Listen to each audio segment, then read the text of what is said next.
अस्सलाम वालेकुम नाज़रीन, मैं आपका मेज़बान शाहिद रज़ा मदनी आपकी खिदमत में हाजिर हूँ।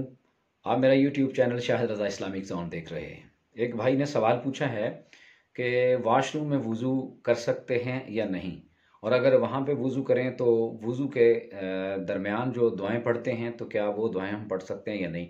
तो देखिए भाई, आजकल जो मरवजा हमारा अंदाज़ है, मैक्सिमम घरों के अंदर जो बेसन लगे हुए हैं वो वॉशरूम के अंदर लगे हुए हैं।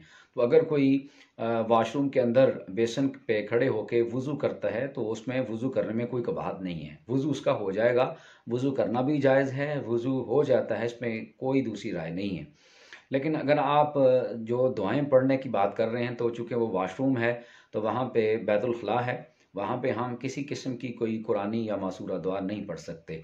अगर आप दिल में पढ़ें वो दिल में पढ़ सकते हैं, लेकिन ज़ुबानी से आप ज़ुबान से वो अल्फाज नहीं अदा कर सकते ऊंची आवाज़ के साथ, या ज़ुबान से वो अल्फाज अदा नहीं होंगे। आप दिल में पढ़ सकते हैं और कोशिश करें कि बाहर आने के बाद जो शहादत कलमा शहादत पढ़ना होता है या वुज़ू की दुआ पढ़ना होती है वो बाद में पढ़ लिया करें। लेकिन चूँकि आप उस वक़्त वाशरूम में होते हैं, वुज़ू आपका वहाँ हो सकता है, लेकिन वहाँ पे आप दुआएँ नहीं पढ़ सकते ऊँची आवाज़ के साथ।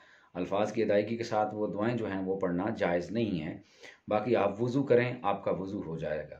अगर आप मेरे चैनल पे नए हैं तो प्लीज़ चैनल को ज़रूर सब्सक्राइब कर लें, बेल आइकन को प्रेस करें और शेयर भी किया करें, ताकि इस अच्छे मिशन में, नेकी के मिशन में आप मेरा साथ दें, और ताकि आप भी इस मिशन में शामिल होकर ज़्यादा से ज़्यादा नेकी हासिल करें। अगर आपका कोई सवाल है, आपका ख्वाब है और उसकी आप ताबीर चाहते हैं, तो व्हाट्सअप नंबर जो स्क्रीन पे शो हो रहा है, आप उसके ऊपर अपना वॉइस मैसेज करें, तो इंशाल्लाह आपके ख्वाब की ताबीर भी बताई जाएगी और आपके सवालात के जवाब भी दिए जाएंगे। नई वीडियो के साथ आपसे दोबारा मुलाकात होगी। अपना बहुत ज़्यादा ख्याल रखिएगा। अल्लाह आपका हामी और नासिर हो।